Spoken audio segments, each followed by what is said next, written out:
Sidelines with Rob Browne. Talk sporty to me.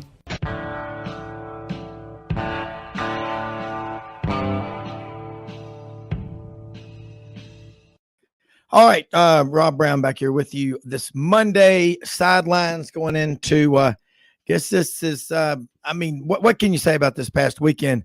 A lot of bombs dropped around the nation in college football. Oregon goes out. Georgia wins. Alabama wins.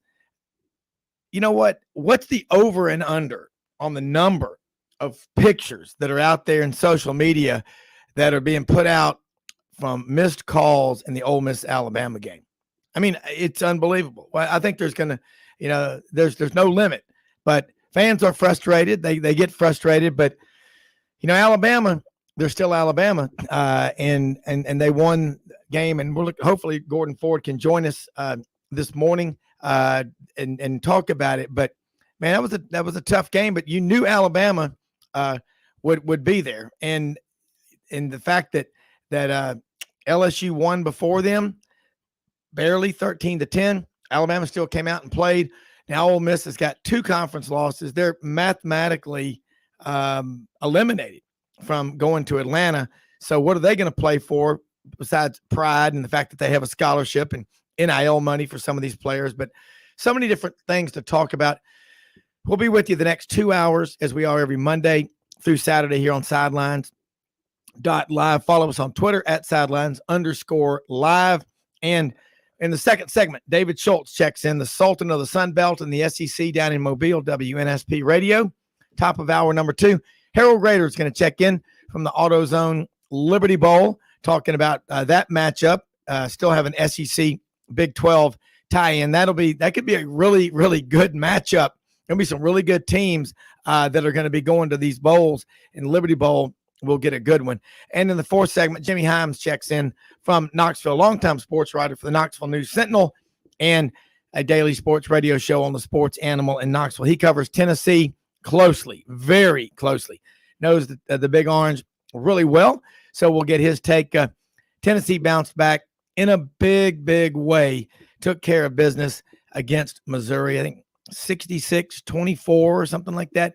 No doubt Tennessee is right there knocking on the door of the college football playoff. Tennessee wins out. Hey, they're going to go to the playoff unless a couple of weird things happen over in the West. There's some crazy scenarios, but Georgia's got to win out. Tennessee's got to win out. And I think those two are in the college football playoff. Okay. So lot going on in that respect. And again, LSU 13-10. Jimmy, we talked about it at length, that weird line, LSU -3.5, I think it was. And KJ Jefferson, we'd heard all week, was not going to play likely, and he didn't play.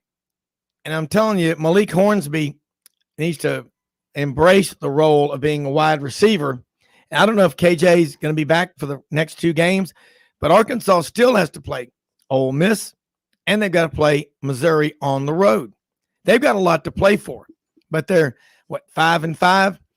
They could be 7-5, and I don't think this is a better team than last year's team. I don't think they are. They've got KJ Jefferson is a big quarterback. Big quarterbacks love to run the ball because they like to run over people. They think they can run over everybody, but that takes a toll on you. This is now a couple of games that's cost Arkansas. And who knows, with a healthy KJ Jefferson, the way that game was played Saturday, Arkansas could have won or been in a much better position to win. They still came up short 13-10. Okay. And then, Florida, what a win, 38-6 on the road at South Carolina. This is a team that is really starting to come together. And you go back just a few weeks ago, South Carolina was getting all kind of attention, all kind of love and admiration from talking heads in the media. Well, they played at home. Now they've lost 2 straight games. I don't know. I mean, Florida beating them 38-6. Florida's really coming together. Doesn't matter who you're playing. They're just playing really good football right now. So, we got some this weekend. It's going to be a tough one. There's the matchups. Georgia at Kentucky. When we started, before the season started, that was one that everybody had circled. Georgia would be playing at Kentucky November 19th, which they still are. But now Kentucky with 4 losses. Vanderbilt had not won an SEC game in 3 years, and they beat Kentucky 24-21. This is going to be a question that's going to be brought up. As Mark Stoops, as he hit his ceiling, you've got Will Levis, the darling of the media because he eats bananas whole and puts mayonnaise in his coffee. And he's great. Oh, he's a stud. Well, Bryce Young, Hendon Hooker, they're both better quarterbacks. I think they are. But man, there's so many places that you can point a finger at. Who would have thought? And I never bought into the A&M hype in the preseason. Oh, they're great. They had a great recruiting class with NIL, and they've got a bunch of kids on that team that got money, NIL money, to come there, but they don't care. They've not bought into Texas A&M. And then with Jimbo, you've got Gus Malzahn all over again, a highly overpaid, ridiculously overpaid head football coach who refuses to let anybody else help him with the offense. And even if he hires a coordinator, I think it'll be the same thing. He's going to be sticking his hand in there and looking over the guy's shoulder. Nobody likes to be micromanaged. A&M now, golly, 7 losses. So what does that do for App State's win now? I mean, at the time, A&M was number 6 in the country. What it tells me is there are a lot of suckers out there that vote on these polls that are fools that really don't know football. They know a few teams, and then they just kind of go along with the group thing. But A&M was never one of the top 10, 15, 25 teams in the country, period. I mean, how could people think that? They're fools. I mean, they've got all kind of things going for them, facilities, money, and everything. But, I mean, they got a hard-headed coach that's got an offense. That's the watching Auburn and Texas A&M play Saturday night. The decorum prohibits me describing the way I would like to describe it, but those 2 offenses are so bad.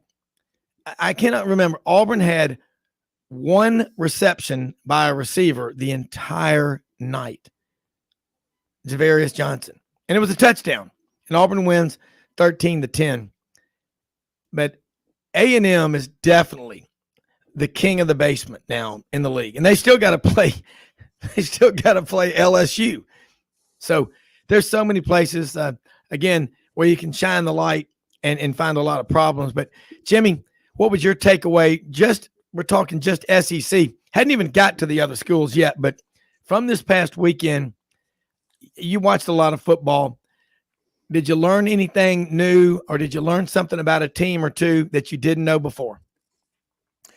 Well, I've learned that the odds makers in Vegas know stuff that I don't, because I thought LSU would just do pretty much whatever they wanted with Arkansas without Jefferson in the lineup. And then when you watch the game, you could be very justified in coming to the conclusion that Arkansas would have beaten LSU if they would have had Jefferson, because as a result, they had no passing attack, much less a vertical passing attack, which is absolutely vital in order to win against elite teams in the SEC.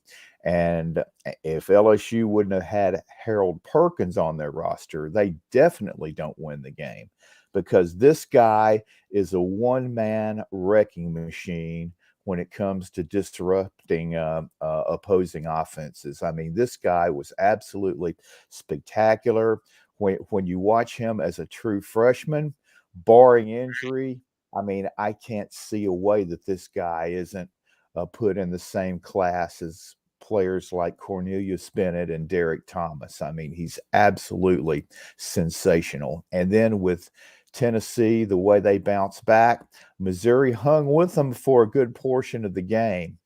But man, that offense was just relentless, and they can just score on a 75-yard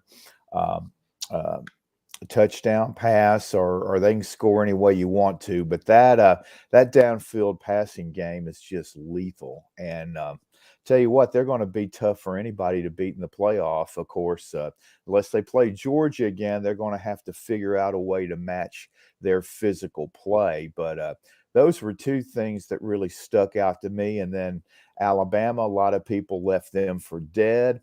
They were down by 10 two different times in Oxford, and then they bounced back and scored 23 of the last 30 points in the game and held on at the end, and got a big win. So now it's highly likely that they are going to preserve that 10-win streak, which should extend to 15 years now, with a win over Austin Peay, and then if either they have a win in the Iron Bowl or in their bowl game.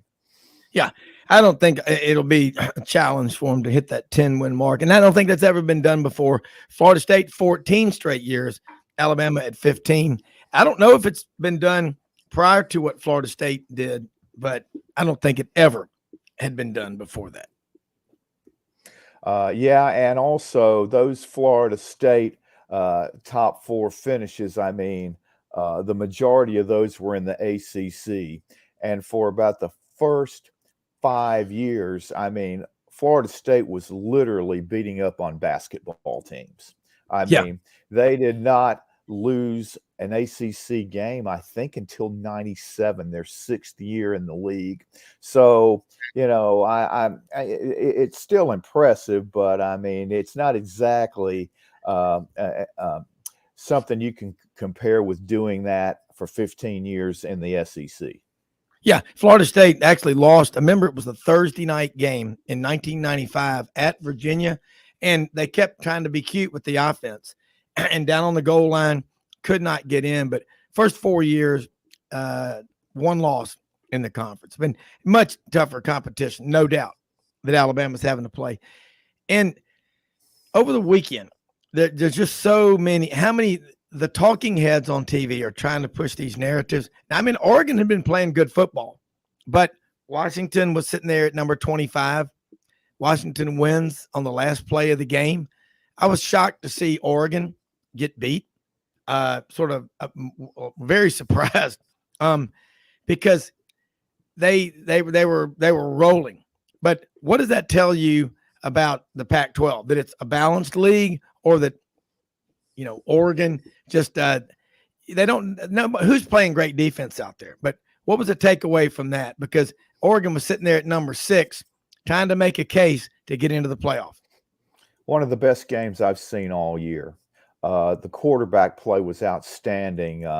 Washington this year has had Michael Penix at quarterback. He had a sensational year at Indiana 2 years ago. Well, 2 great years at Indiana, actually the year before that, and then 2 years ago. And then at the end of his sophomore year, he tore his ACL and tried to come back last year, and it was way too soon. He was very tentative. He was, just not himself, did not have a good year.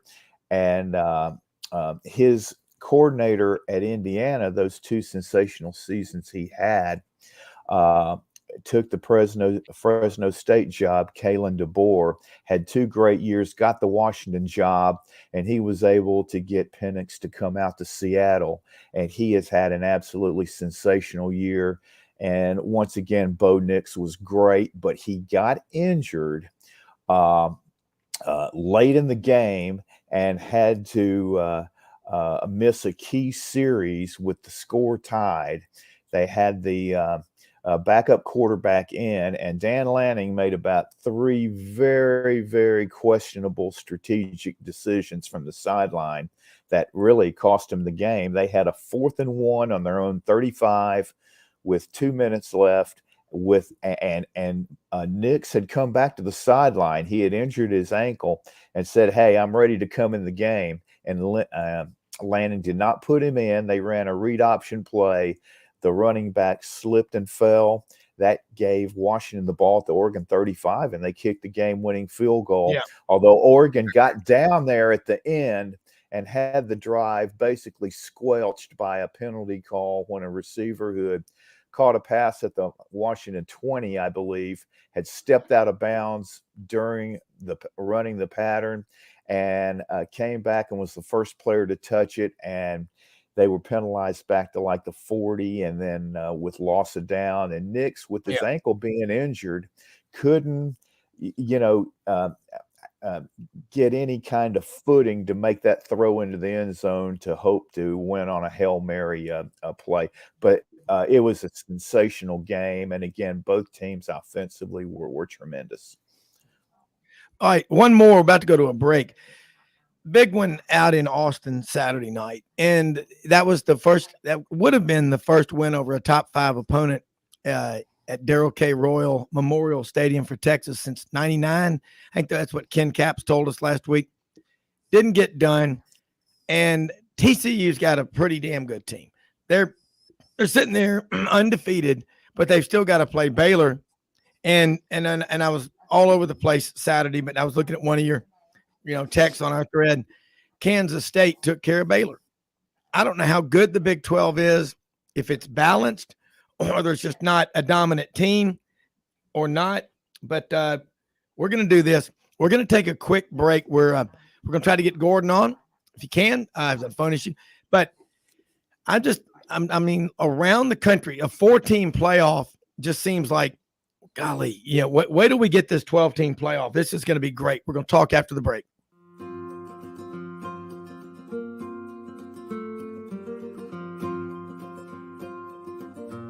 Hey everyone, my name is David Wisdom. And I'm Shelby McNeil, and we're attorneys with Haggard, Cleveland, Pierce, Thompson & Short, your local Auburn law firm. Established in 1959, right in the heart of Auburn, Haggard, Cleveland, Pierce, Thompson & Short has grown in response to our clients' legal needs. We're a full-service law firm focusing on the legal issues our clients face. We take pride in providing our clients with exceptional legal services, ongoing communication, and skilled representation. If you have any questions about our services, please give us a call or visit our website today.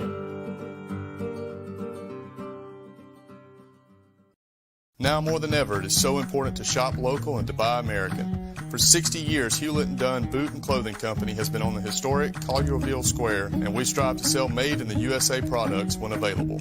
With over 7,000 pairs of Western boots and work boots in stock for men and women, come and see our huge selection of clothing, jeans, and accessories from top brands made in the USA. Please support local business and come shop with us at Hewlett & Dunn Boot and Clothing Company. God bless the USA. All right, Jimmy, looking back at what happened over the weekend, Texas, and people are now, you're seeing a lot of stuff out there. Quinn Ewers, good quarterback. Arch Manning already committed. That's created a lot of momentum for Texas. People are questioning, hey, should he reconsider? I mean, this is getting to be silly. But Texas, they played Alabama down to the last play of the game early in the season. And Alabama now has had 5 games go down to the last play. They're 3-2 in those games. And these aren't just lightweight opponents Alabama's playing. At Texas, at home against A&M. Of course, they're a disaster this year. And then they lost on the road at LSU on the last play. Lost on the road at Tennessee on the last play. But they won on the road by keeping Ole Miss out of the end zone on the last play Saturday. But with Texas, is there a signature win in the first 2 years that really grabs people's attention at Texas? No. There's a signature loss to Kansas last year, but look at Kansas this year. Jimmy, kind of let's sort of let's do this quickly. And who in the world? Texas has got a great recruiting class going, but in about 60 seconds or less, let's talk about it. Is Steve Sarkisian? I mean, he's not going anywhere. They're going into the SEC, but what do they need immediately to make them a contender for the Big 12 and then be ready for the SEC that they don't have? They just need to continue getting the best players that they possibly can at each position because, Quinn Ewers did not have a good day at the office, and that tells you right now that when Arch comes into Austin for the spring semester in January, that he's going to be an immediate factor. And if he doesn't start opening day next year, he's certainly going to be getting a lot of playing time in my mind. And they're going to build the future around him. And we've already seen with their recruiting class for 23 that Arch has done a great job recruiting other players. So I don't think there's anything to worry about in Austin. They're competitive in every game, which was not the case last year. So they're definitely trending in the right direction. Yeah, I would agree. And I think that the school that needs to be worried the most is Texas A&M, because look at them with all the NIL money. Look at Miami, and then look at Texas. They've all got NIL, but Texas looks like a program. They're competitive in every game. David Schultz joins us right now, WNSP down in Mobile, on the Monday edition of Sidelines, talking about this past weekend's game, looking ahead as we always do, and Sultan of the Sunbelt and the Gulf Coast SEC. David Schultz, your takeaway from this past weekend's games, and we got a lot to talk about, I'm sure. Well, my first takeaway, I didn't know you had a full head of hair. I think this is the first time I've ever seen you without a cap on. So that's a pleasant surprise. It looks nice. You look good. So that's a good way to start a Monday. All right. Where to begin? It seems like Auburn's all in on Lane Kiffin, and he's done a good job at Ole Miss, but I can't imagine he's the only guy. Really, do we have a big win? I know he went to the Sugar Bowl last year. They lost because Corral got hurt. But, in 3 tries now, he's lost to Alabama, and on 2 of them, they couldn't get the job done. So just watching and overlapping the game, I didn't quite see all of it, but I know at least 3 times they got into the red zone and they came away with 3 points. That was it. Yep. They went for it on 4th and 2, didn't come away with any points. Get a turnover, they kick a field goal, and at the end of the game, they came away with, I believe the official term is bupkis.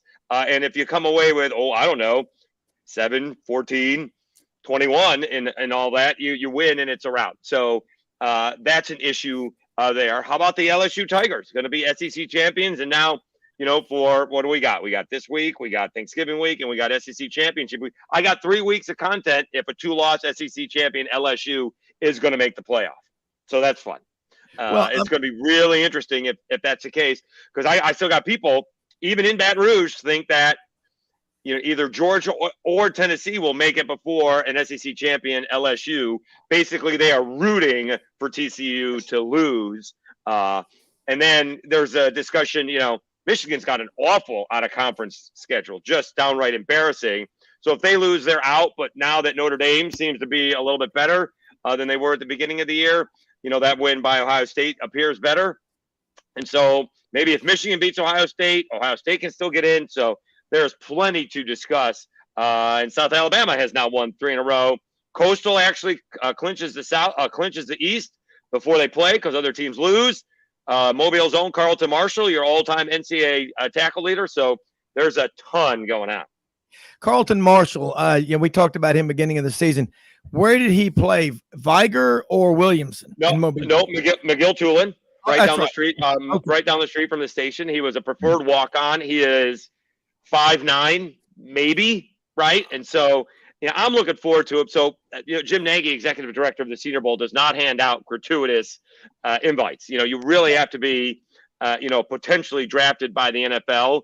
Yeah. Well, you could do a lot worse than reaching for Carlton Marshall to come in on your team because, a lot of other guys have much more athletic ability and, are bigger and stronger than he is. But the chances of that, you got as big as heart as Carlton Marshall probably isn't right. So if Sam Mills can have a Hall of Fame career, probably a little bit thicker than Carlton Marshall, so can he can find his way into the NFL, and hopefully he gets to be in the Senior Bowl in his hometown to finish out his collegiate career. Yeah, and Jim Nagy, you're right. They watch them. They start out with about 700 on the watch list, and it just gets narrowed down every week. And if you get an invite to the Senior Bowl, look at their track record. The number of guys on NFL rosters that played in the Senior Bowl, that's the front porch to the NFL future, and that it is absolutely an honor if he gets invited to that. That is huge. I'm told the draft starts in Mobile. At least that's a rumor, Jimmy. Now, that's their slogan. I think it's a great. Right. The draft starts at Really? Is Constantine. that the slogan? Yeah, hey, Dave. You mean I didn't make that up? That's something they use? Yeah, I've heard it before, and also you get some Reese's Pieces when you go to the Senior Bowl. I'm going this year. Yeah, come on down, Rob. I'm definitely coming. Looking forward to it. Hey, Dave, I'm glad you broke into a laugh, because until then you had this look on your face like a Syracuse alumnus that had to suffer through a 38-3 slaughter at home against the Seminoles, man. I feel for you. Can I tell you, I did not watch. It's been a long time since I can say this, but just because the South Alabama game started at 4, and by the time I got home, I put on the Auburn game. I did not see one down of that. It probably had to do with because they were so far behind. I did not watch one down of the Syracuse game, and I'm in a much better mood for it. How about that? Also, can I tell you guys something? Yesterday down here we had they have an event where you can taste some bourbons that you may not otherwise get to taste. So I had an Elmer T. Lee for the first time. That was pretty good. I had some new Detling. That's an Alabama bourbon. And let me tell you, Jimmy, if you ever get a chance to taste some Weller Full Proof, and they'll tell you, well, the finish has a little bit of a kick or anything like that. Oh, no. This gets on the tongue and it's got a kick. That Weller Full Proof is everything that it claims to be, because it is full proof. I don't know what the proof is, but it is good. Elmer T. Lee. That's a bourbon. Where did they have that? Well, we just had it. I don't know if it's Kentucky. I should know that, but I don't. But Elmer T. Lee is one of those. So that, not to go off on a complete tangent, but this bourbon thing has gotten out of control, where some are these allocated bourbons and you just can't find them. They have this collection. Buffalo Trace puts out this collection of Weller LaRue and Sazerac and Eagle Rare 17, and they had all 5 bottles there for bid. And if you wanted to bid on it, it starts at $4,500, and if you wanted to buy it outright, it was $8,000. You could probably sell it for somewhere between these 5 bottles. You could probably sell it on the secondary market. That's not legal. I need to say that, but if you could find somebody to buy it, $15 to $20,000.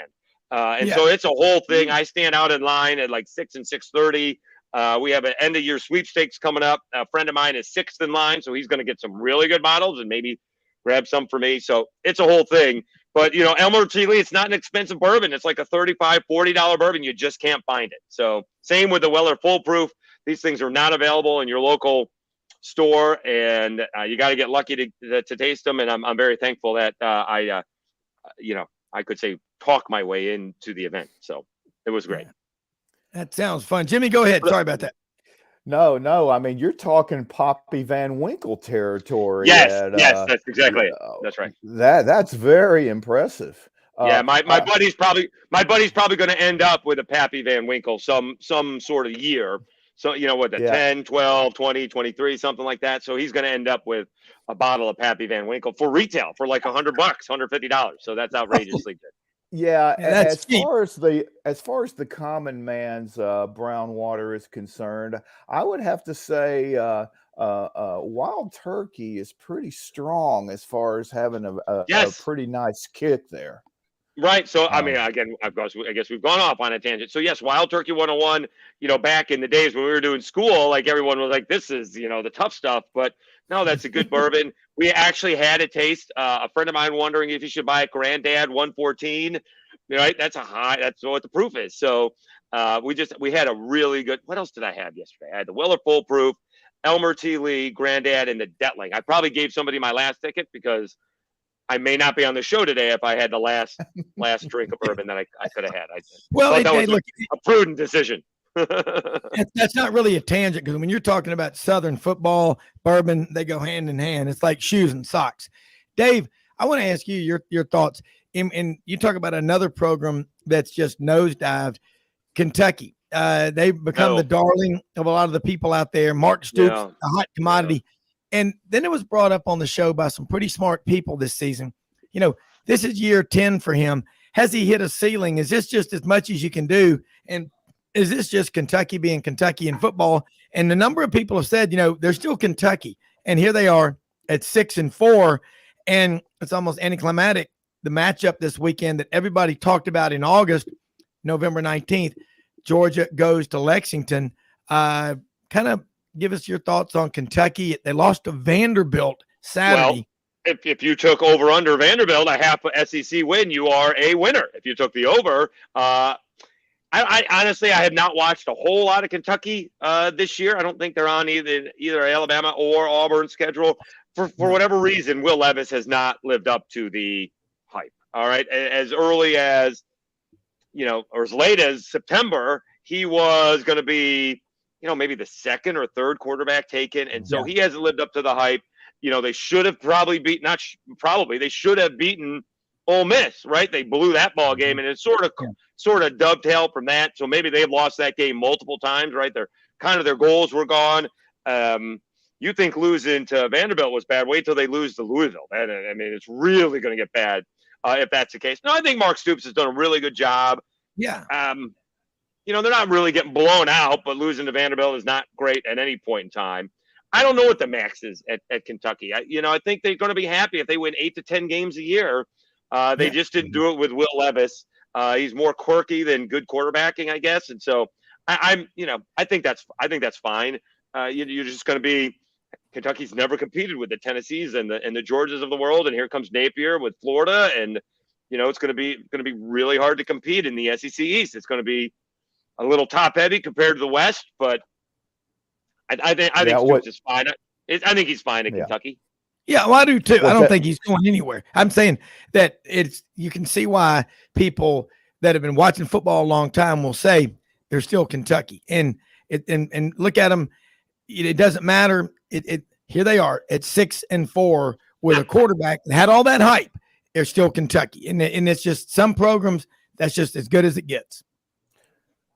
Well, Dave, I got to say that Levis had a sensational year last year, but you're right. It started to go south in that Ole Miss game. He got injured and missed the South Carolina game, and no way South Carolina beats them if Levis was in the lineup. And that really started South Carolina's winning streak there. But to tell you how things can go in the SEC, though, Missouri almost blew a 3-score lead at home to Vandy, ended up winning the game, and then the next week they go to South Carolina and just run the Gamecocks out of the stadium. So you just never know. I mean, these are 18 to 22-year-old youngsters, and you just don't know from week to week, And now South Carolina goes down to the Swamp yesterday and just gets annihilated, And now South Carolina goes from having a 4 or 5 game winning streak to now just trying to get through the season.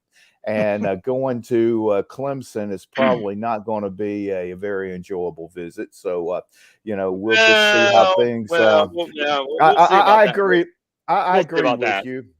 Now, if South Carolina had been playing like they were 3 or 4 weeks ago, I think they actually have a really good chance to win. But right now, they just look like they're maybe stuck in neutral, and I'm just like you. I am not on the Clemson bandwagon at all. I mean, even when they were at number 4, which was outrageous, they wouldn't be number 5 in the SEC, in my opinion, if they played those top 5 teams head to head on a neutral field. But that's just the way the rating systems go. But I got to tell you, TCU's defense Saturday night was absolutely outstanding. And just by watching that performance and a hostile crowd at Texas, second largest crowd ever, only second to the Bama game at night, if they go 13-0, I have absolutely no problem with them being in the playoff. Yeah, Dave, do you agree? Boy, well, absolutely. First of all, David Baker, Jack Daniels for the win. God bless you, because I used to drink Jack and Coke and wake up with the worst hangovers in the world. And then I switched to bourbon and no more hangovers. So You stick with the Jack and Coke, more bourbon for the rest of us. In terms of, I mean, TCU's got to be in. You know, if you put, here's the best part, right? If you put a 2-loss SEC LSU, SEC champion LSU in to the playoff, and I don't care what the rest of it is, we will have a 12-team playoff before Sunday. In fact, they may say retroactively we're going 12-team playoff and screw the Rose Bowl. Just get, I'm so sick and tired of the Rose Bowl. Get rid of the Rose Bowl. Screw the Pac-12. Have their little ball game. You can take your number 1 Pac-12 team and, your 3rd Big Ten team and, go have fun with Illinois, Michigan State, Wisconsin, and, Oregon. Go do that out there. But you put a 2-loss SEC champion into the playoff, and you may get a 12-team playoff really quickly. If TCU doesn't get in as an undefeated Big 12 champion, I mean, we're all going to go cuckoo for Cocoa Puffs because that's ridiculous. I agree. Hold those thoughts. We're going to take a quick break. Great point you just made. TCU, fear the frog. More sidelines after this quick commercial break.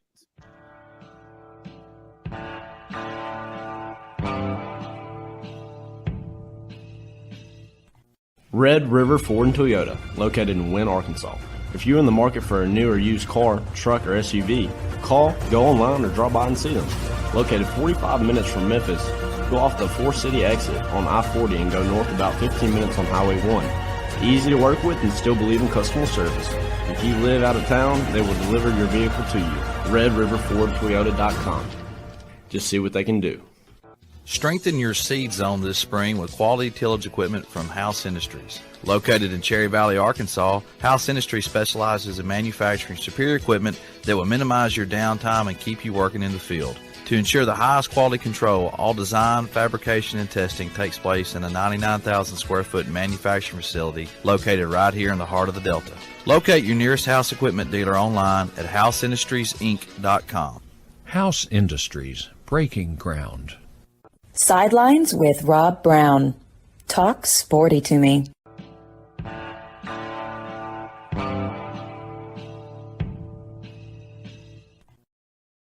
All right, back with David Schultz, Jimmy Hodge, Rob Browne. I'm here in Wynne, Arkansas, Red River Ford Toyota on this Monday. You talked about the Pac-12, David, and then you talked about getting a 2-loss Big Ten team into the college football playoff. You're right. There will be an explosion. And we will go to a 12-team playoff earlier than thought. We all remember during the year of the pandemic, the Big Ten threw every rule out the window to make sure that Ohio State got into the college football playoff. Again, the Big Ten has their minders on every football TV show, Fox, ESPN, CBS. It doesn't matter. You're going to get that Big Ten narrative for a lot of reasons, but not always deserved that they get that. I got to ask you this too. When you look at what Florida's doing, you followed Billy Napier and you talked about and you chronicled his success at ULL, and people are just so quick now because they've got a platform to do it. Social media, you pick the platform, you pick your poison. You can use it for the good or bad. A lot of people saying, "Oh, Billy Napier, what a dud." I mean, and it's mainly coming from these Florida fans that Chris Doering talked about on SEC Network. He goes, "I've earned the right." He goes, "I am a Gator through and through." He goes, "But we've got some of the most ridiculous fans." But you can find fans like that everywhere. But I think Billy Napier is really building something special, and it's also fun to watch the interactions. With Buddy Martin, who was on the show Saturday, GatorbaitMedia.com. They're having that rivalry, Florida and Miami, and it's about NIL and about Ruiz paying these players. Billy Napier is going to end up with a top 5 or 6 recruiting class, and he is quietly building something special in Gainesville, which is what I thought would happen. Well, not very quietly, but Jimmy, I figured it out. It finally hit me why Rob's not wearing a hat. He's got one of those high investment banker meetings after the show. I finally figured it out. Why I never wear a hat. He looks so good. You always have a hat on this show. You always are wearing a hat. Not absolutely, me. Absolutely always wearing a hat. I haven't worn a hat in over a month. In over a month. Yes, Billy Napier's not doing it very quietly. I just looked 24/7 Sports. He's 8th in the nation. He's got 23 commits. He's right ahead of Miami because he took their quarterback. He's at Clemson. He's at Tennessee. He's at Oregon. He hasn't been there for a year yet, right? He's still like, he's been there for like 48 weeks or something like that, right? He got the job the week of the Sunbelt championship game. So he's been doing a great job. Auburn screwed up by not locking him up. They could have had him. He is doing everything that Brian Harsin should have done, and he's doing it in just as hard as area, right? He's in the middle of Florida. So he's got Miami. He's got Florida State. He's got to deal with Georgia, and he's got to deal with Alabama because, there's a pipeline from American Heritage there in Sunrise, just west of the Fort Lauderdale airport. So, no, Napier's doing a great job. I'm not sure Anthony Richardson, boy, at one point in time, Anthony Richardson was like the second quarterback taken in a mock draft. And again, he's up, he's down, he's pretty good. You can see the talent. I'm not sure how good he is moving forward, but I think when Napier gets his guys in there, and he took some guys, right, that Osiris Torrance, think what he could have done for the Cajuns this year if he had a first or second round NFL guard playing in the Sunbelt. So he knows what he's doing, and I think he's a great coach. He has a process, and he's got to learn. He hasn't been in the SEC for a year yet, and he's having a good year. And they're just not on the same level as Georgia. And if anybody thought they were, they're kidding themselves. Yeah. Well, you look. Here's another question. Deion Sanders. He's at Jackson State. He's doing a great job there. And in Memphis, people are frustrated with that program. If they make a change, would he be the coach at Memphis? Would he go to Georgia Tech in Atlanta? What do you think is going to end up happening with Deion Sanders? And then after his son's through, does he say, hey, I just wanted to share college with my son and move on? What do you think he'll do? Well, he's got a few more years for his son, right? His son just got there, right? His son is either a freshman or sophomore.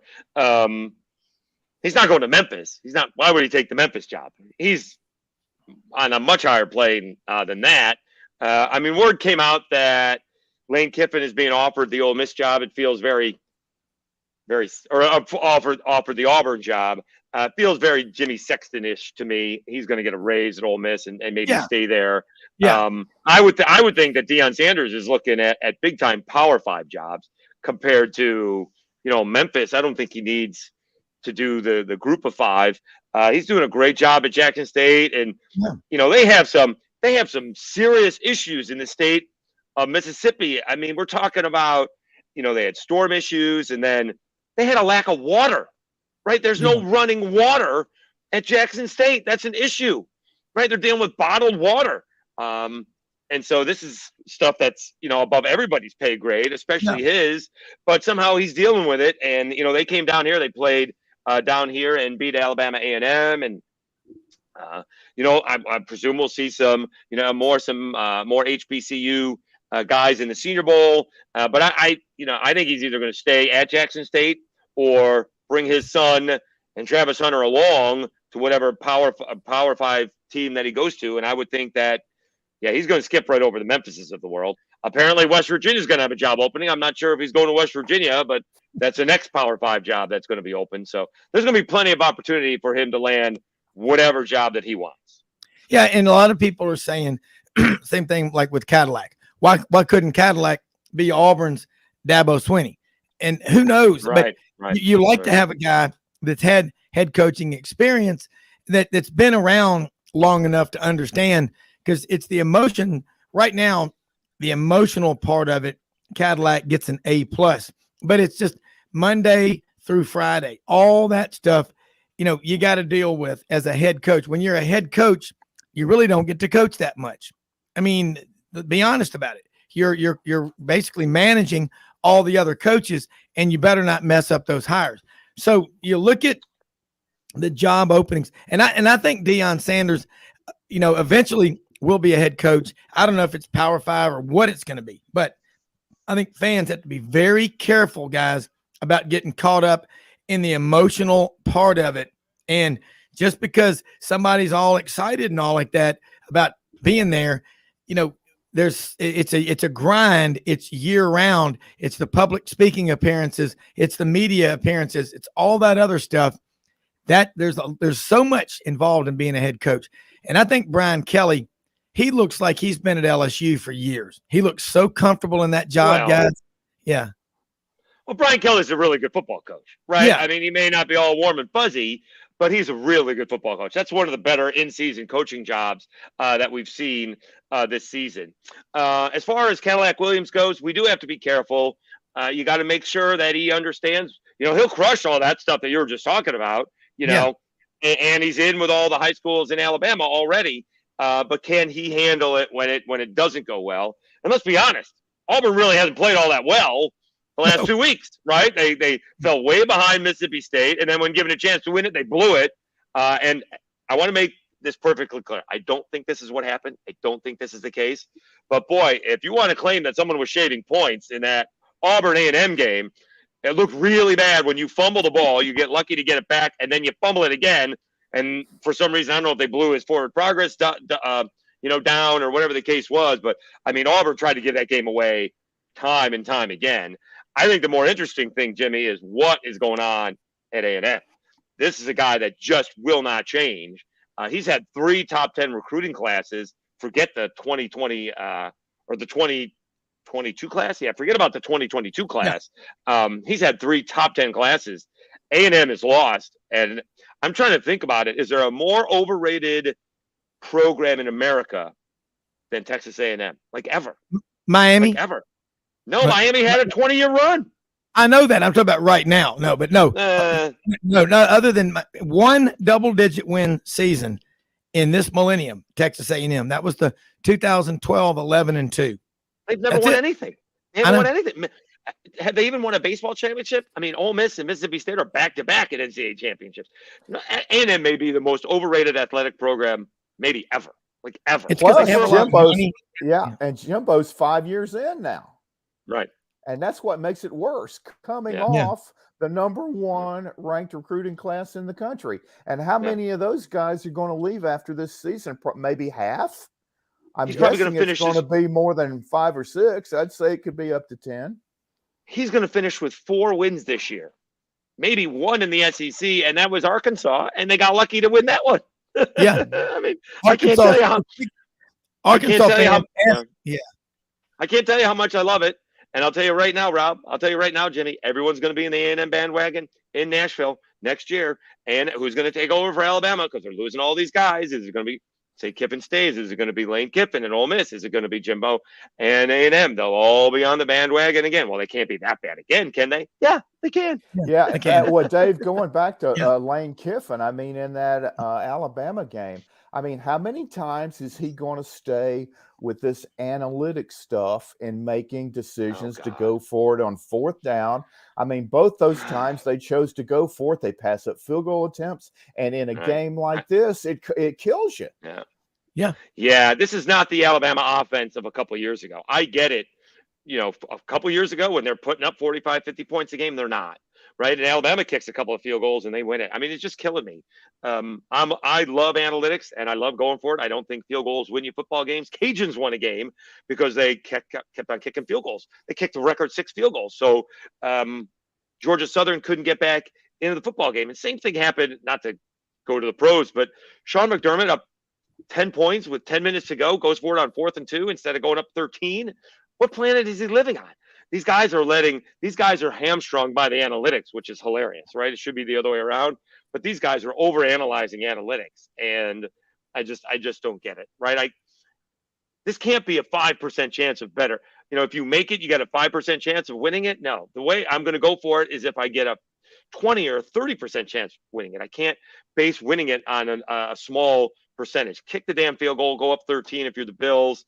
I know a lot of other thing happened. Same with Ole Miss, jump on top. I mean, I talk about, a turnaround, right? I mean, Bryce Young was yelling at the team. Nick Saban was yelling at the team, right? They were down 10-0. And if there's not a Zach Evans fumble, it could have been worse going into half. It could have been 20-7, 24-7. And so, there's a whole lot going on there. And again, I'm not sure why Lane Kiffin is the end all be all for Auburn. I just, wouldn't. Here's a 5-year, $50 million deal. If that's not good enough, we'll go to Hugh Freeze. Hugh Freeze makes half of that. Hugh Freeze is making half of that. If you give Hugh Freeze, 5 years, $30 million, he's going to jump at it. thanks for offering, right? And then if that doesn't work out, see if Dion wants to come. So, well, you better be careful if you're Auburn. You got to get this one right. I mean, you've had this last one with Harsin, the worst I've ever seen at Auburn because of the lack of recruiting.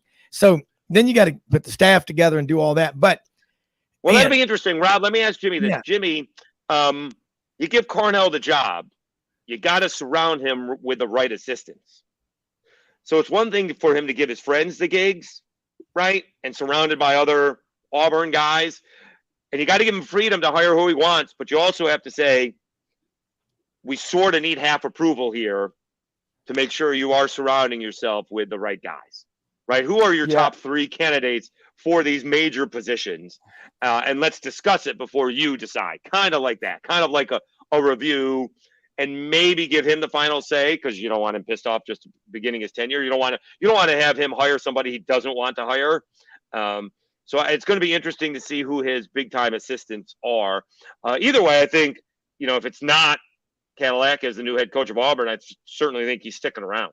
That's for damn sure. Oh, he's absolutely sticking around. I mean, whoever they bring in, Cornell's going to have to be a very significant part of that staff because he's the one guy that every faction of the Auburn nation can circle around, right? And you get his endorsement, the new head coach and his staff, then you've got a shot. But as far as the possibility of Cornell being the new head coach, you just can't do it. You've got to have a coach with, I think, extensive head coaching experience. And the guy that comes to my mind is Bill Stewart at West Virginia. When Harbaugh ended up, not Harbaugh, but Rodriguez left after they lost that Pitt game. When they were a 30-point favorite and they would have been in the national championship game, all that stuff goes on. He goes to Michigan and Bill Stewart takes over as interim and they run Oklahoma out of the stadium. And everybody in the Fiesta Bowl and everybody got carried away. And then, before you know it, they're kind of stuck in a rut. And then they have that Holgorsen fiasco, that battle royal civil war, where they ended up pushing Stewart out of the way and Holgorsen takes over. So you got to be really careful with that. But I tell you what, I know there's a lot of controversy about Freeze, but man, in this day and age, it's about winning ball games, and that guy can win ball games.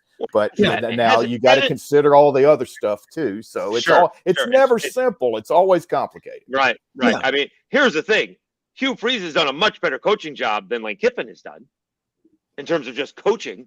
Right? They were awful last year. Liberty was awful last year, and they had Malik Willis. He had no talent around him. And they're a good football team, right? Check out what Auburn did against Arkansas and check out what Liberty did against Arkansas. Yeah. And you talk, I'm sorry, one other thing, Rob, real quick. You talk about a guy that has been at the top and then he's really taken some bumps in the road. But man, I'm telling you what, Jim Mora might be a guy you would want to look at. What he has done at UConn is absolutely miraculous, absolutely incredible. So, he could very well end up somewhere at a place like Wisconsin, or I would certainly give him consideration because that is remarkable what he's done at UConn. Yeah. Yep. David, everybody, and we're about to go to a break, but Jimmy's right. It's never easy. I mean, you can find something wrong or a lot wrong with every candidate on the list. So how do you do this? Compartmentalize, put everything over on the side, because if social media would have been around 40 and 50 years ago with all the coaches we had back then, 30 years ago, like it is today, they would have been ripped to shreds. We all know what went on. Well, we weren't, but look, it's just it's funny to me. Hold that thought because I want to come back and get your thought. But people have got to quit. If you want Mr. Rogers as a coach, then go hire Gus Malzahn. You want that again?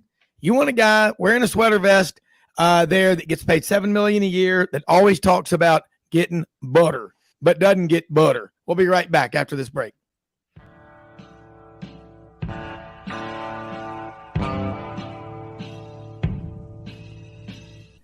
Kitchens and bathrooms make a home, and the design teams at Kitchens Unlimited know how to make kitchens and baths. They know it all because they have seen it all.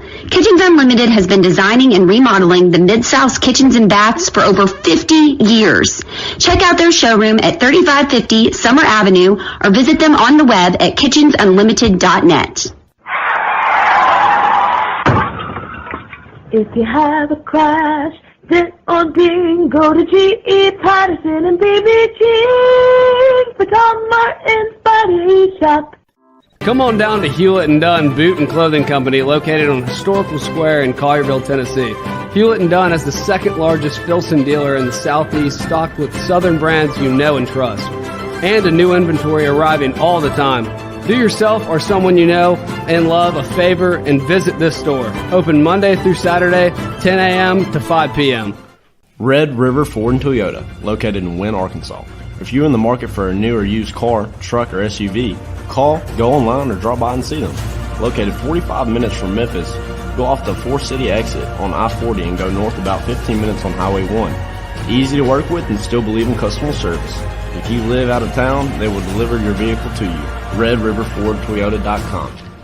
Just see what they can do. As an agricultural producer, no matter where you farm, minimum tillage is a primary concern each and every season. At House Industries in Cherry Valley, Arkansas, we manufacture equipment to help you maximize efficiency when planting and watering a crop. Pieces like the pulverizer, bedder roller, 3-bar do-all, and bed conditioner assist you in optimizing seedbed preparation and ultimately your bottom line. Visit HouseIndustriesInc.com to locate the dealer nearest you. House Industries, breaking ground. Sidelines with Rob Browne. Talk sporty to me.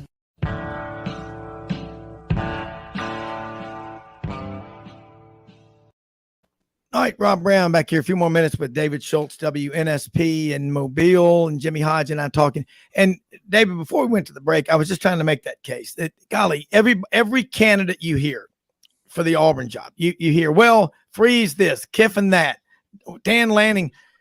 Is there anyone out there that doesn't have anything that you can rip them apart on? There's not. I miss the Lane Kiffin thing. What's the problem with Lane Kiffin? I mean, I don't know if he's the end all be all, but what did he do? I mean, he left Tennessee to go to USC. Did he do something that I missed? I don't know. No, that's my point. And then people will say, Hugh Freeze had nothing to do with social media. Hugh Freeze, this was a NCAA investigation who some claim, was kind of led by John Cohen, ironically. So not the investigation, but he may have let the cat out of the. He let everybody know what was going on. So Hugh Freeze only has Hugh Freeze to blame for Hugh Freeze. So sure, but I don't know what the deal is. I got somebody close to Auburn who said he's done with Auburn if they hire Lane Kiffin, and I don't know why. Again, he left Tennessee to go to USC after a year. Is that the greatest? Is that the issue? Did he do something wrong? I know he had a good-looking wife and they're divorced, but was there something that I missed? I don't know. It's what Jimmy said and what everybody's saying. People are just they're looking for something on everybody. So there's nobody out there that's going to make people happy. You just got to go get the guy that you think can come in there and help you win games. Honestly, no, I'm serious, Jimmy. Did he have an inappropriate relationship with somebody? I don't know. He's had some off the field, an interesting off the field life there. But the thing I think that really caused the most concern was the way he left Tennessee in the middle of the night. And he left an entire press corps just hanging there. I mean, if your sports information department is under the impression that your head coach is going to make an appearance and, explain his reasoning for what he did and all that, then that rubbed a lot of people the wrong way. But also Kiffin really benefited from the year he was at Tennessee because they happened to have 4 players on that defense led by Eric Berry, who were all early round draft picks. And that defense really made them competitive in every game. And of course, his dad, Monty, was the defensive coordinator that year. So that really helped his stock, I think, during that 1 year at Tennessee and impress the people at USC enough to offer him the job. Yeah, David, we've run out of time, but I mean, I've heard all that. I mean, about Tennessee, we've heard it all. And people come up with everything in the world to attack somebody. I just think that if you're Auburn or whoever's making a choice, you got to go with the guy you think can win. And what they do off the field. He probably should have handled that better. But Yeah, I'm sorry. I'm sorry. USC is a better program than Tennessee. I know I'm sitting here in the Southeastern Conference, but I mean, Tennessee is not on the level overall of a USC. So that's too bad. So he probably should have handled it better. But I can't blame him from going to Tennessee to USC. The job doesn't come up open all that often. Yeah, and he's been there before. But David, let people know how they can follow you on your daily show and social media, and look forward to having you on next week. As always, really love having you on our show. The game plan is 3 to 6 p.m.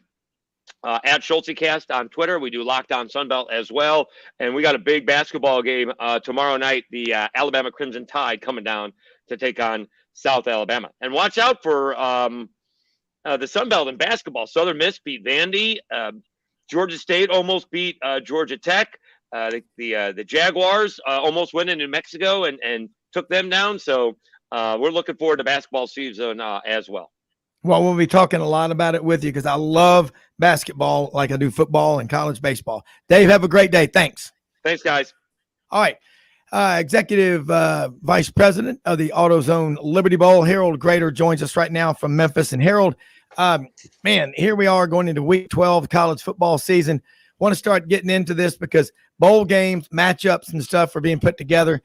Top to bottom, SEC and Big 12 this year. There are a lot of really good teams. You saw Baylor get blown out, beat by Kansas State Saturday. TCU is undefeated at this point. Oklahoma's won 6-7 games. There are a lot of really big brand names in the Big 12 as well as the SEC. What are some of the potential matchups, or who are you looking at right now that might be in the Liberty Bowl? Because I don't care who's playing, you need to go. Well, Rob, I appreciate it. Thanks for the opportunity to be on with you guys. Good to see you guys this morning. We've been out on the road the last few weeks, and as we head into these last 2 weeks of the regular season, things are starting to heat up. Obviously, things are starting to get a little tense when you get down to this point of the year and trying to ultimately make those decisions. On the SEC side for us, Arkansas is right there, Mizzou, Kentucky, South Carolina. Those are teams that we have seen here of late. I was on the Plains here a couple of weeks ago, which that game against Arkansas proved to be Brian Harson's last game at Auburn. And then I was in Fayetteville over the weekend to see the Hogs and LSU. And, we'll be on the Big 12 side this week. Going to be headed to Lawrence, Kansas to check on the Jayhawks. And they've been one of the great stories of college football this year. Got off to the big, a 5-0 start, had game day there. And since then, it got into the, a little tougher part of their schedule. But, what Lance Leipold has done there at Kansas is, again, one of the great stories of the season. And they haven't been to a bowl game in nearly 15 years. So certainly a team that we're keeping a close eye on. And if the opportunity is there, but love to have the Jayhawks if that worked out. And know their fans would follow them by the thousands on that first bowl game. And as I said, in nearly 15 years.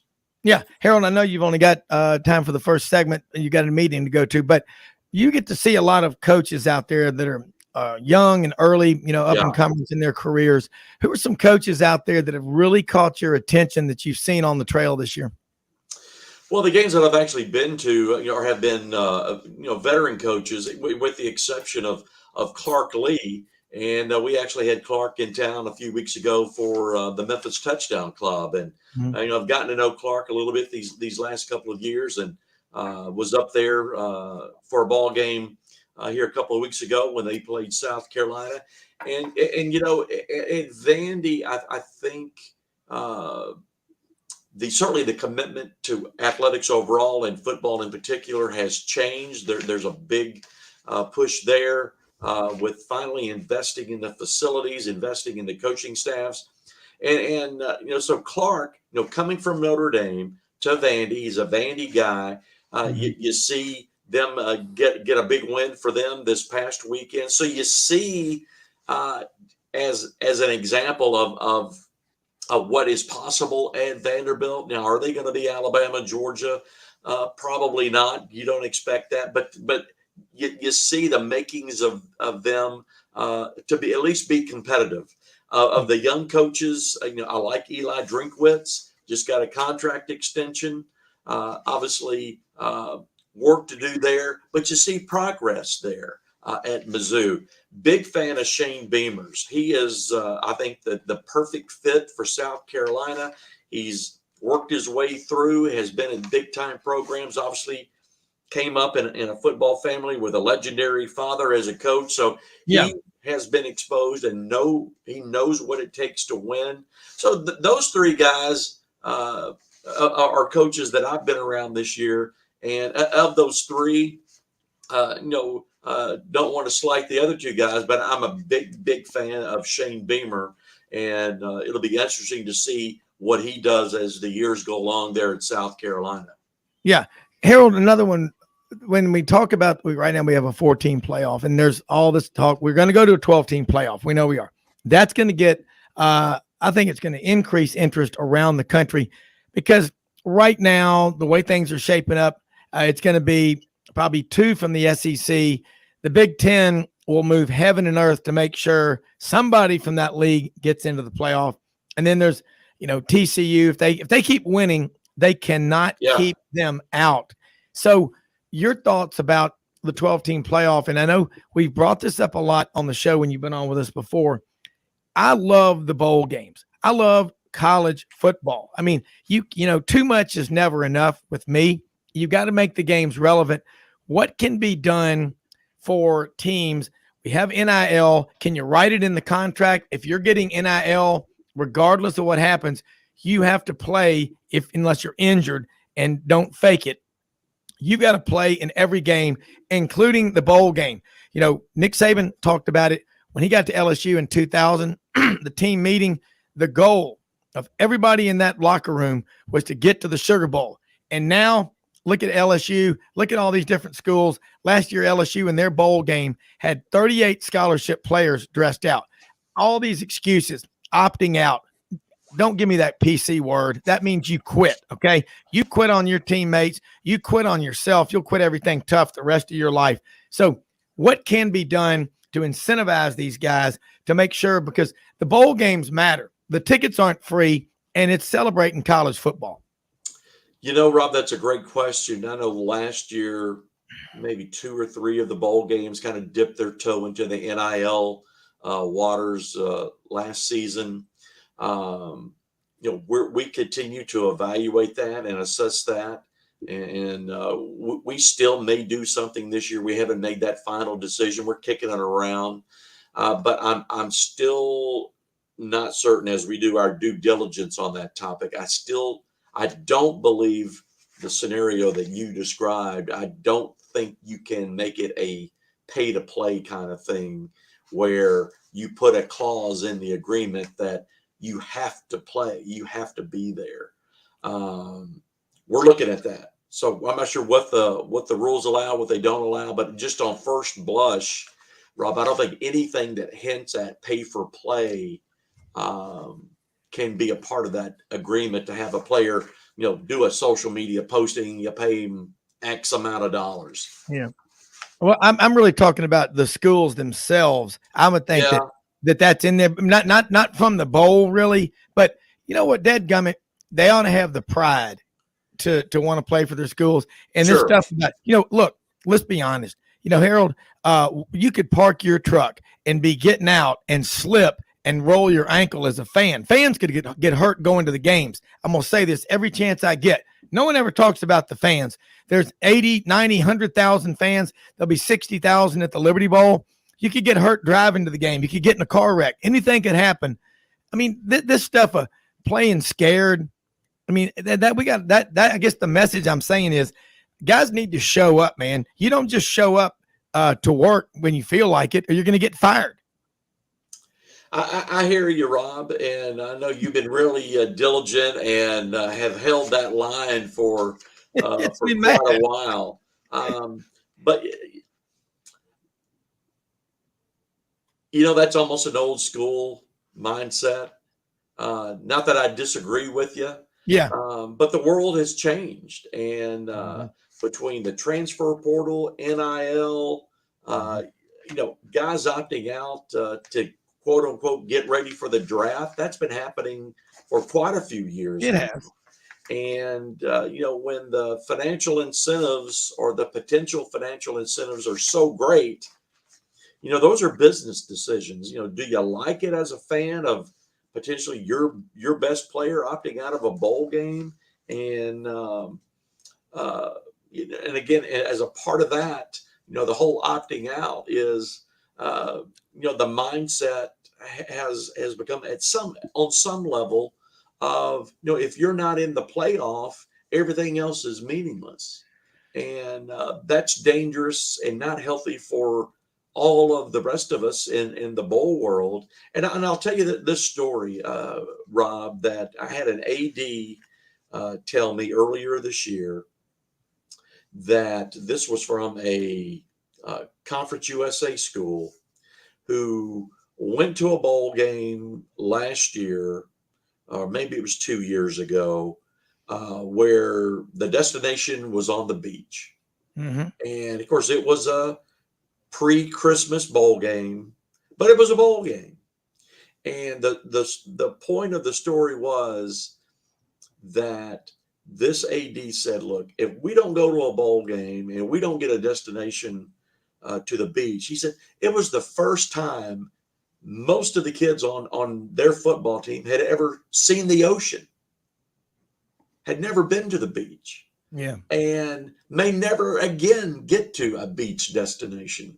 So again, the phrase of the bowl experience and these life experiences that these young men get to have, and it's not just the football players, it's the support staff, it's the band when they follow the team to the bowl destination. Again, so there's so much focus on, what was the line? What was it, a year or two ago on ESPN from the very beginning of the season? Who's in? Where the only thing that mattered was who was in that Final Four. Well, what about these other 30 plus bowl games, 38, 37 bowl games? All the bowl games matter. And we get a lot of the national media who beat that drum that all the other games are meaningless. You talk to those kids that this athletic director was telling me about. You tell me that getting to go to a bowl destination where you've never been before and have a great experience, that's not important. It is. And again, I think a lot of folks lose sight of the bigger picture. You want to play for the national championship. You want to be in the playoff.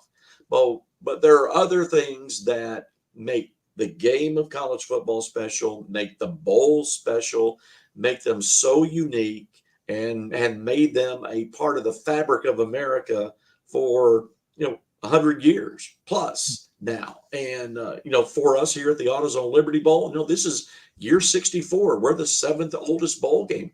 Goes all the way back to 1959. We're part of the fabric of the Memphis community. We're also a part of that rich history of college football. And when we travel and run into folks, it seems like everybody has a story about either having come to the game or having watched the game. And they all have their memories, whether it was 82 with Coach Browne, his last game, or some other game, or traveling with their school to Memphis for the bowl game. Again, it's all important. And again, everybody can't be Alabama, Georgia, Ohio State, Clemson every year. And it's important to the game of college football, and it's important to our country. Yeah, it is. And Harold, if you can, one more question, if you can, right? We're going to take a 1 minute break. Want to close out. Then you talk about how people can get tickets and all like that. And I know Jimmy has a question for you, but this is great stuff. Number one rule, when you get a guest on, engage the guest, let them run with the ball. Man, you're on a roll. I hate having to stop, but we'll be right back. Harold Graeter, Executive VP of the AutoZone Liberty Bowl.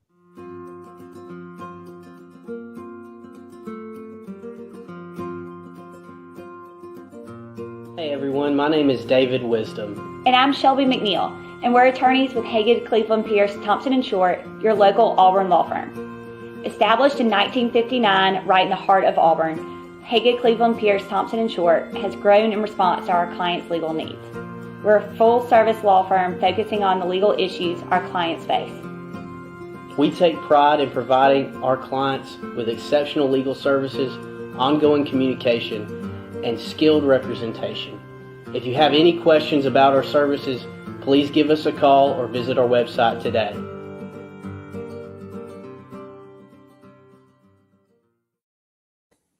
All right, Rob Browne back with Harold Graeter, Executive VP of the AutoZone Liberty Bowl, and Jimmy Hodge. And Harold, I was telling my wife, Audrey, during the break, my producer, I said, I love Harold Graeter because he's exactly what bowls need. And your comment about some of these kids had never been to the ocean, or if it was on the Gulf Coast, you have to be correct and call it the Gulf. And they may never go again, but it is a big, big deal to get the swag bag. And then you look at what all the local causes, whatever city, you pick your city, it's way more than just football that we're doing this for. So I want to tell you, man, thank you so much for doing what you do. I know you work in a group of like 5 or 6 people in that office, but you work harder than a busload of Mennonite farmers coming in relief after a storm hits. And we thank you for it. Jimmy, I know you got a question for Harold, but we've got a few more minutes with Harold, and love talking college football every day of the week with you. Yeah, Harold, I could say that an almost foolproof way in a 12-team playoff to make sure that nobody skips out of bowl games would be in the 7-game format of a 12-team playoff. All 7 of those games were played at the most established bowl game locations, and Memphis would fall into that if they could get their stadium situation straightened out, because they are one of the earliest bowl games that have had a long history. So with that in mind, in other words, having the 4 quarterfinal games, at the 4 oldest bowls, or 4 of the 7, and then the remaining 3, the 2 semifinals and the championship, at places like we've seen so far in the rotation. So in line with that, we had President Hargrave at University of Memphis on a few months ago, and he talked about some exciting plans they have in the future for maybe getting the financing to having a new stadium. Do you have any kind of update on that, and what are your hopes for such a project? Yeah, a couple of points there, Jimmy. First, on the potential stadium situation and renovation of what is now Simmons Bank Liberty Stadium here in Memphis. Certainly, the University of Memphis is working with the city of Memphis on a funding plan, and a big chunk of that is the city going to the state government of Tennessee, going to the legislature, going to the governor, and going to be requesting a huge chunk of that into the hundreds of millions of dollars. And the potential plan that's being discussed is not only renovations and modernization of Simmons Bank Stadium, but also upgrades to the whole fairgrounds area that could potentially include a brand new soccer stadium for the professional soccer team here in Memphis. And there are a couple of other pieces to that puzzle, but from a football standpoint, we're excited about the potential and much needed renovations to Simmons Bank Stadium. Now, to the playoff issue, a lot of conversation to that. Early on, the bowls and the bowls collectively, put the word out, hey, we want to be a part of an expanded playoff.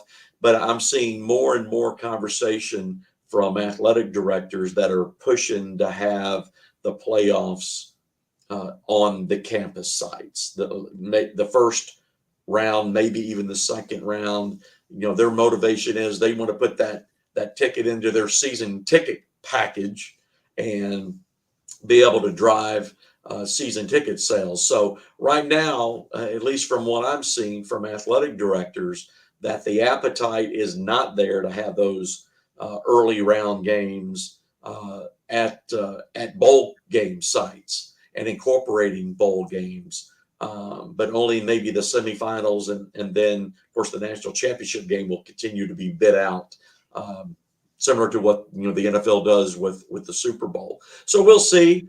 And then, but bringing it back around to the situation here in Memphis and the potential renovations to the stadium here, we're excited about that. We hope it happens. It helps us all, whether it's the University of Memphis, the AutoZone Liberty Bowl, or the Southern Heritage Classic, or any of the other users of Simmons Bank Stadium. It's much needed, and we'll keep our fingers crossed that can happen.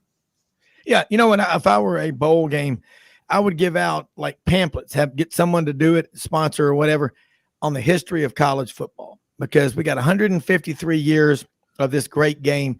And every time you go to the game, you're teaching it and you're handing it down to some other kid. And I remember as a small kid going to Liberty Bowl and different football games around the country. And you can never get enough of it. And that's what I love about it. Harold, I know you got to get to a meeting. Let people know how they can get the package to the Liberty Bowl, tickets, corporate tickets and everything. And we're going to be getting you back on, try and do it like once a week between now and the bowl game.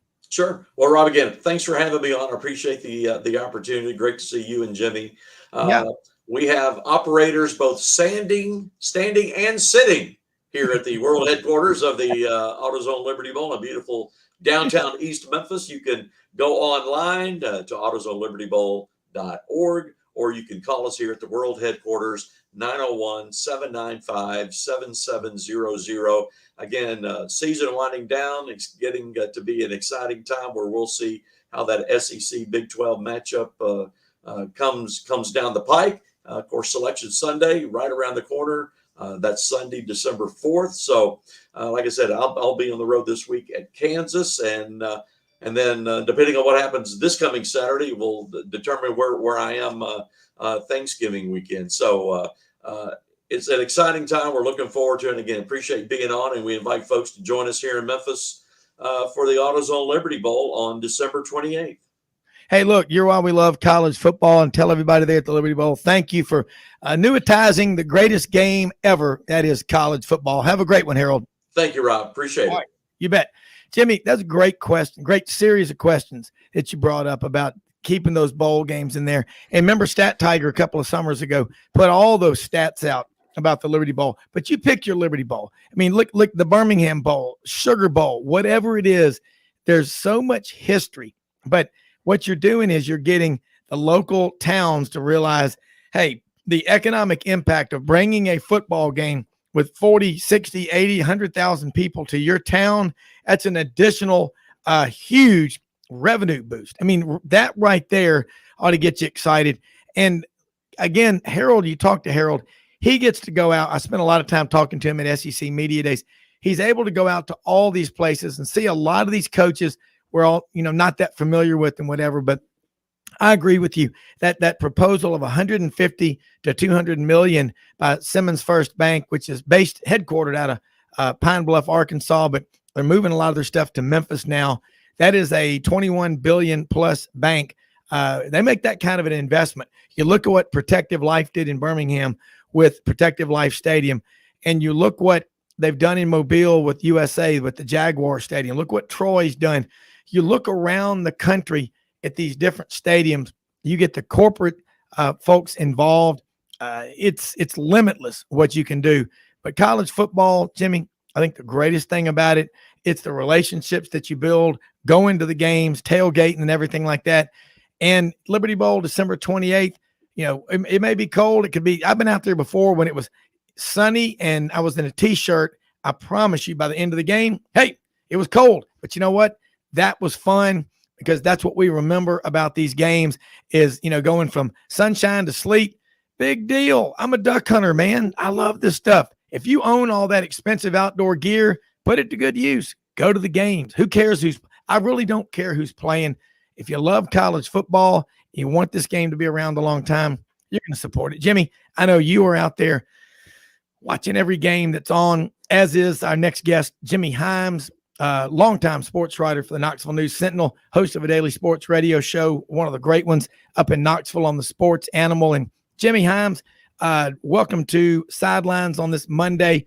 Tennessee comes back home after losing on the road at Georgia and proved, wow, that Missouri is a team that has taken, Auburn for what that's worth, Georgia, Florida on the road. They've taken these teams to the limit, and Tennessee, that was not an easy game. The 11 o'clock game after a loss, Tennessee showed up and responded. Jimmy and I have been saying, Vols win out. How do you keep them out of the college football playoff? But they've still got, a few more games left. But I see them being one of the top 4 teams in the country when the rankings come out tomorrow night. Well, okay. I don't think they will be. I don't know how you would move them ahead of TCU after TCU's win. So I think it's still going to be Georgia, Ohio State, Michigan, TCU, Tennessee be fit. Tennessee needs some help. They will get it from the Ohio State-Michigan game. I think Ohio State's going to win it. But either way, if you're a Tennessee fan, you don't want it to be close, right? You want one team to at least win by double digits. The other concern for Tennessee to me is going to be what happens if LSU wins out. I don't think they will. And the other concern would be, hey, what if Southern Cal wins the Pac-12? Yeah. They've got to play Notre Dame, which would be a quality win. UCLA would be a quality win. And then they may have to beat Oregon to win the Pac-12. That would be 3 quality wins for Southern Cal. They may jump Tennessee. So having said that, I think Tennessee still needs help. I don't think if they win out, they get in automatically. I think a couple things have to happen for Tennessee to get in. Yeah, well, I guess let me correct myself because I know everybody won ahead of them, but I'm talking about at the end of the season. And you're right, LSU, the way they're playing, they've got UAB and they've got to play at Texas A&M. It just goes to show you, though, in year 2, Tennessee, no matter what, I mean, I see them finishing up 11-1 in the regular season. And regardless, there's so much momentum. I can't even imagine how well recruiting is going right now, but it's got to be going really well if you're Tennessee. And then you again, Georgia, heck, they're going to end up, you're going to have 11-1 and 12-0, and Florida probably finish 8-4. And Florida is moving up that ladder quickly. Yeah, they are. It's kind of funny in recruiting. Tennessee's got, I think, 23 commitments. Yeah. I bet you they wish they had only 15 because I got a feeling if they had more room, they could end up probably getting players at a higher level recruit than some of them that they have. But it'll be interesting to see. One of the ways you don't necessarily like cut a player committed, you just quit calling him. And if you quit calling him, he gets the message. So, but I think recruiting is going to go great. I think it'll be even better next year. You're seeing this product on the field. Who wouldn't want to play in this offense? Who wouldn't want to play in front of 100,000 folks? Who wouldn't want to go through that ball walk? There's just a lot of reasons to want to go to Tennessee right now. And by the way, somebody told me this the other day. They said the enrollment is up considerably at Tennessee. The number of people that for the next year trying to get into Tennessee. We saw that happen at Alabama with Nick Saban, right? I mean, there is a definite correlation between the folks that want to go to your school and how well your football team's doing. Yeah, I know. There's no doubt it is. And I mean, again, I've been to Knoxville many times. I was up there for the Alabama game. Unbelievable atmosphere up there. And you're right. I mean, football is the front porch of your university. And you got a guy like Josh Heupel who just, I mean, he's one of those guys. I've never met him. I don't talk to him. I mean, I've seen him at media days and all like that. But what he's doing, he's very even keeled, and he's got himself a really good staff. But and it's not hard. You don't have to overanalyze it. Bring a kid into Knoxville for a weekend in that atmosphere, the Vol Walk, going down there by, it's just one of the banks of the Tennessee River, the Vol Navy, the whole package. I would imagine you're right. And it does happen in recruiting. Nick Saban got criticized a lot for processing kids out. If you have that problem, I hate to say it, but it's a good problem to have. In Tennessee in year 2 of Josh Heupel already going, man, it's sort of like people say when you're duck hunting, you kill a bunch of spoonbills early on, then here come the mallards. What are you going to do with those spoonbills? I'm not going to say, but sometimes that's just the way it goes. And you have this class. You got all these kids now that are wanting to come. and let's just say it's a good problem to have, Jimmy. You quit hunting the spoonbills and you start hunting the mallards. That's what you do. The greenheads start coming in. Yes. And I think that's where Tennessee is. They had a lot of visitors that came in for this senior day. They've had a tremendous amount of 4- and 5-star players, elite recruits that are coming in. Tennessee has got their attention. And it's really impressive what Tennessee has done on the football field, what they are doing in recruiting, the buy-in from the players, the fans, just the whole community. It's been interesting to watch. And look, there are a lot of things this program hadn't done in 15 years. Like, it's the first time in 15 years Tennessee went undefeated at home. This will be the first time in 15 years they will have won 10 games. I'm confident they'll get there. Yeah. There are just a lot of really neat things going on with this Tennessee program right now. Well, and you look at it from the big picture in year 2, look what Josh Heupel's doing. And when he came in and going into the break, just answer it, and then we're going to come back. I know Jimmy's got some questions for you, but could you see this happening? Because it wasn't like Tennessee didn't have any talent, but my God, 44 guys went into the portal and had to leave. And 2 years later, you're this good. What's going to happen when he has a full 3 or 4 years of his recruiting classes that know that offense come through?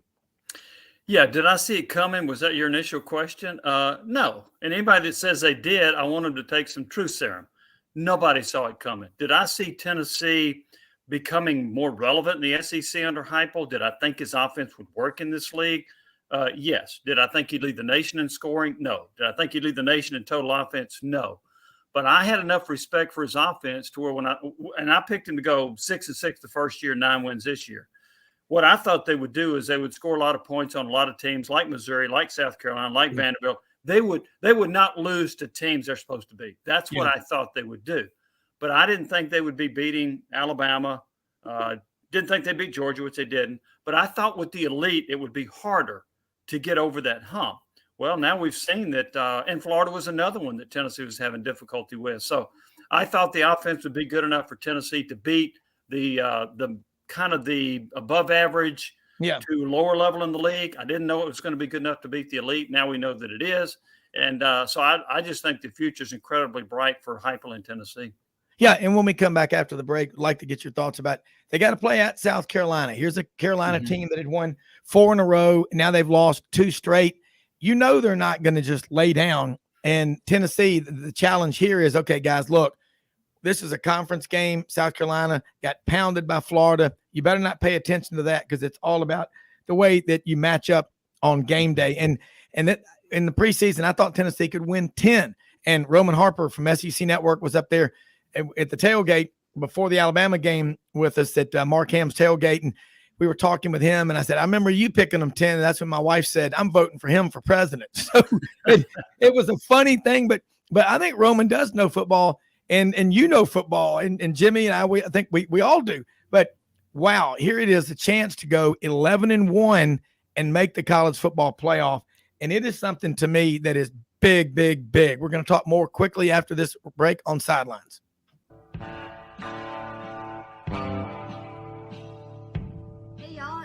From Hewlett & Dunn, just coming to let you know about our new collection of boots. It's going to be our dress boots. They're the horsepower collection, and they're genuine exotic leathers and really comfortable. Comes in all different sizes and patterns, so come check them out.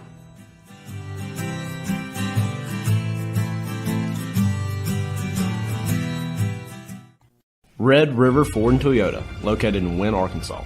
If you're in the market for a new or used car, truck, or SUV, call, go online, or drop by and see them.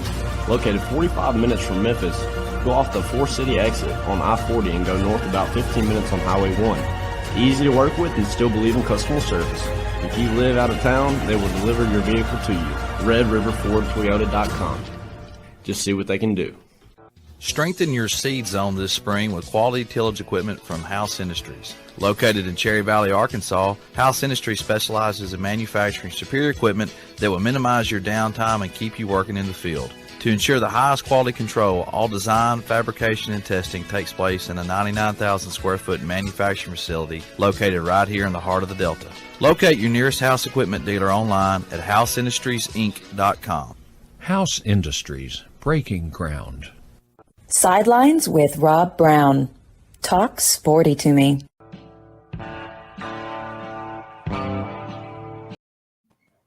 All right, Rob Browne back with Jimmy Himes up in Knoxville, Jimmy Hodge in Lake Zurich, Illinois. And Jimmy, going on the road to South Carolina, what are you worried about with this game? What kind of challenges does South Carolina present? I know they'll have a jam-packed stadium. It'll be crazy atmosphere. But Tennessee, they just went to Athens November 5th, so I think they won't be surprised by that. Well, the one thing that I would worry about coming off the performance at Georgia would be if the crowd noise impacts Tennessee. They had 7 pre-snap penalties against Georgia. I don't think Williams-Brice will be as loud. So, to me, a key for Tennessee is to get off to a fast start, take the crowd out of the game. So, I think that's one key. Here's another key. Missouri, even though Tennessee had 720-something yards and 66 points, Missouri sacked Hendon Hooker 4 times. He got sacked 6 times against Georgia. That's too often. Now, you can say, well, he was sacked 4 times by Missouri and they still scored all these points and got all these yards. That's correct. But the fewer hits he takes, if I'm on the Tennessee sideline, the better I like it, because every time he takes a hit, and quarterbacks can be more vulnerable in the pocket, right? And sometimes if you're running it, you can protect yourself better than if you have a blindside hit. That's something that concerns me a little bit from Tennessee also, is that protection. Here's the other thing, too. And I don't think South Carolina will take advantage of it. Tennessee allowed too many yards rushing by the Missouri quarterback, Brady Cook. He had 86 in the first half. He finished with 106. And I also think Tennessee's secondary still has holes in it. Yeah. I'm not sure if South Carolina can take advantage of that, but those would be my concerns. Yeah, good point. And Spencer Rattler, boy, has he just become like, oh, yeah, don't forget about Spencer Rattler, their quarterback. He's at Oklahoma. He's the Heisman front runner. He's at South Carolina, and he's Carlton the doorman from the old Rhoda show. Jimmy Hodge, I know you've got questions. Come on in. Well, South Carolina doesn't have CeeDee Lamb and Hollywood Brown to throw to either, so that can make a little bit of a difference. But certainly does. Yeah, I got to say this, Jimmy. Even though Tennessee has really improved a lot on the defensive side of the ball, you're right. The secondary is still a serious area of concern. But 2 or 3 weeks ago, 1 week after almost blowing a 3-score lead at home against Vandy, Missouri went over to South Carolina and just ran roughshod over them offensively. So with the way Tennessee's playing on offense, we all know they're winning games with their offense. And I just don't see any way that South Carolina defensively over a 60-minute game can withstand that the type of pressure that Tennessee's offense puts on you. And I know a lot of Tennessee fans were concerned about maybe the backlash of the loss at Georgia might affect their performance, but offensively, it just looked the same as it had all year. They were still creating mismatches and busted coverages in the secondary. And although we hadn't seen him all year, it was also impressive to see how Joe Milton played. And if something did happen to a Hooker, I think maybe a lot of Tennessee fans would be much less concerned if there was a situation in which he came into the game. But overall, Tennessee just looked really impressive and didn't seem to be affected at all by that Georgia loss. And that's really a credit to this coaching staff. If it affected them, it affected them this way. They were ticked off. So they came out and just ripped right through Missouri. Jimmy, here's one of the things I like about this staff so much. They're very creative. They've made the game fun for these players. But how about that touchdown pass to Jalen Hyatt, where they line him up, hiding behind the left guard, and he basically runs a wheel route. The defensive backs, linebackers didn't see him. And so Brew McCoy, Rico's a former Tennessee player. Brew McCoy is kind of over on that side. That's it. And they bring him out of the backfield, and he's wide open. Nobody's near him. It's an easy touchdown. Hooker even said when he got the line of scrimmage, the Tennessee sideline said, this is going to be too easy. And it was. That kind of stuff where they keep putting in different plays and running these things, that's very creative. It's very smart. They set it up. And that's one of the things, that's one reason I think these players enjoy playing for this coaching staff. But it's also one reason why Tennessee is racking up all these yards and points. Very creative, very smart, and they get these very positive matchups. Yeah, and when you create mismatches, one thing Nick Saban said, and he's telegraphing something. He doesn't like the way Tennessee lines up. He said our defense was lining up. We had no idea what they were doing. You've got guys all over the place. What's so different about Josh Heupel's, offense? Scores a lot of points versus some of these other high-powered offenses. I mean, my thing is they can run the ball really well, whereas a lot of these teams with 4 and 5, receiver sets, they're not as physical. Yeah, Tennessee does run it well. They ran for over 250 yards against the Missouri team that had been giving up 111 rushing yards. I think it's a combination of several things. One, the up-tempo. The up-tempo is designed to tire out the defense. It's also designed to get matchups, favorable matchups. It's also designed to create miscommunication. And we saw that against Alabama. We saw that against Kentucky. And then Tennessee will do just small things. They will run a little crossing route near the line of scrimmage with receivers. And they're like, okay, cornerback, what are you going to do? Safety, what are you going to do? And a lot of times they get confused on which guy to cover. It's a very small thing, but it pays dividends. So they will test you to the limit that way. So that's one reason the offense is so good. Here's the other reason, in my opinion, it's so good. You have to have a very quick decision maker at quarterback, and he's got to make the right decisions. Yeah. And Hendon Hooker has been terrific in that. Now, I don't think he was quite on his game against Georgia. But in most every game this year and last year when he took over quarterback, he's making the right decision. How many times do you see a guy running open and Hooker throws it to somebody else? That seldom ever happens. He typically throws to the right guy. He may miss him, but he's throwing to the right guy. And I think that quick decision-making, the pace they go, all of these things I think contribute to why Tennessee has arguably the best offense in the country. Well, you pointed it out last year when Josh Heupel came to Tennessee. What he did when he came to Missouri, that were last the previous year in the SEC in total offense. He had them at 1-2 in 2 years. And I remember last year when Tennessee went on the road at Missouri. Again, they're only giving up 111 yards a game. Tennessee rushed for over 250. Last year, Tennessee went on the road, rushed for 453 at Missouri. And that is something, and I think the reason why is day in and day out in practice, Coach G, Rodney Garner's defensive linemen are butting heads up against the offensive line for Tennessee. And I think that makes them a lot better. But I want to give you credit for that observation because you know your football inside out. Well, and the running game, look, you mentioned the yards that Tennessee ran for against Missouri. It could have been worse. Tennessee called off the dogs. In that second half, they slowed it down. They went into their 4-minute offense, and they only had 4 series in the entire second half. So it could have been worse. But kind of the underrated part of this, and you've touched on it, one of the underrated part of this offense is they do run the football well. Now, and I'll say this, and I know some people may disagree with me. I don't think they have great backs. I think they have pretty good backs, but I don't think they're great. Now, and one of the guys that looked great the other day, Dylan Sampson, the reason he's not playing more is he's not good in pass protection. They've sacked Hooker a number of times when he's been in there. Even if he knows who to block, they're kind of running over him. He's just not that big or strong right now. But I think with their running, I think a lot of it has to do with the scheme. Hendon Hooker reading it, knowing when to hand it off.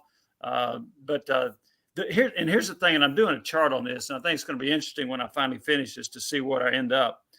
When Tennessee, when they don't score a touchdown, typically it is because they have a sack or a penalty on that drive.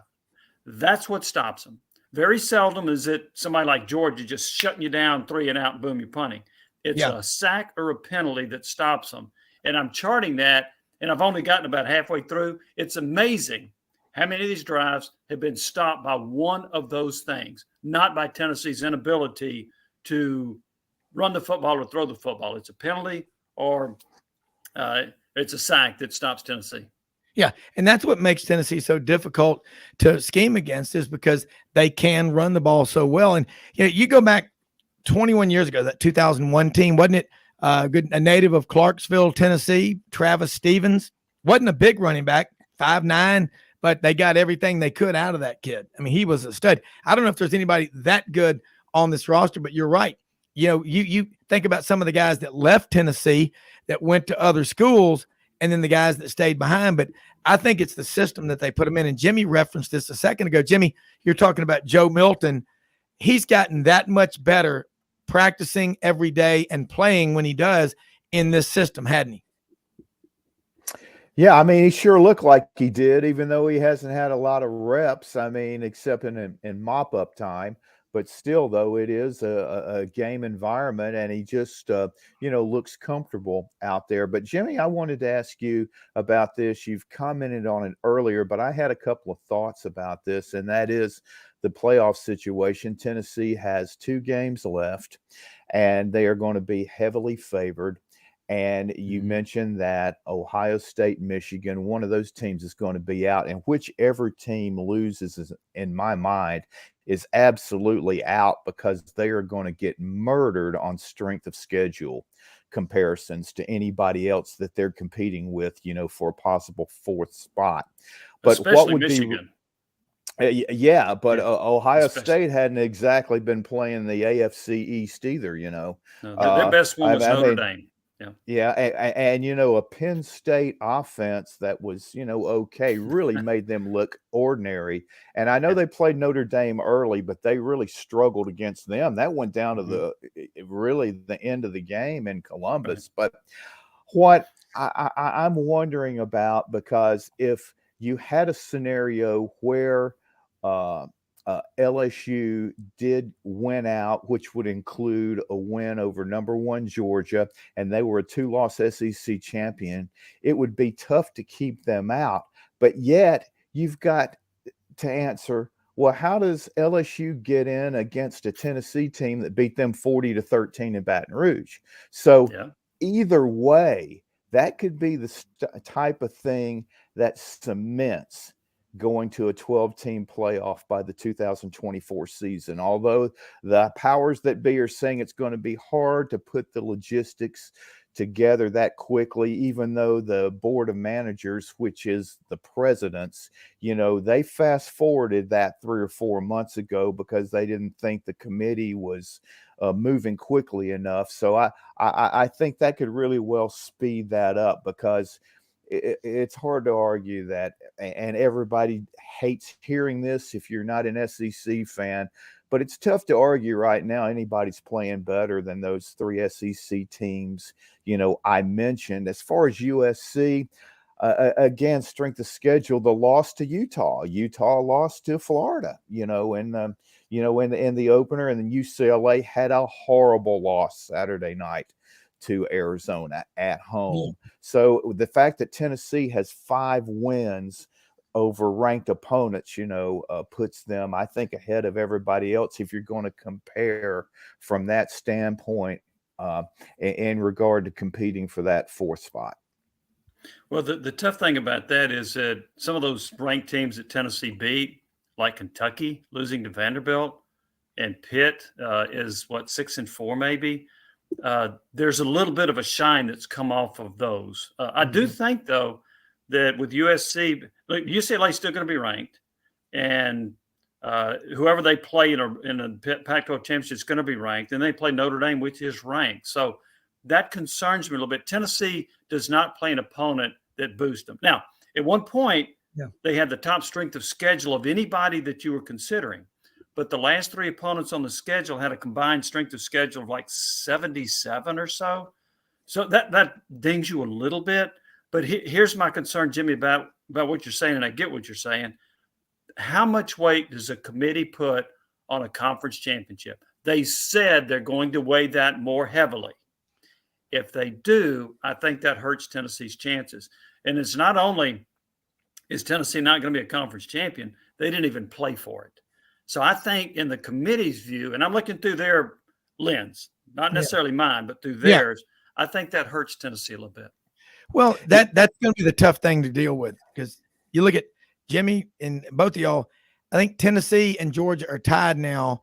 Tennessee has 6 wins over Power 5 teams with winning records. Georgia has 5, or maybe no. Missouri does not have a winning record right now, do they?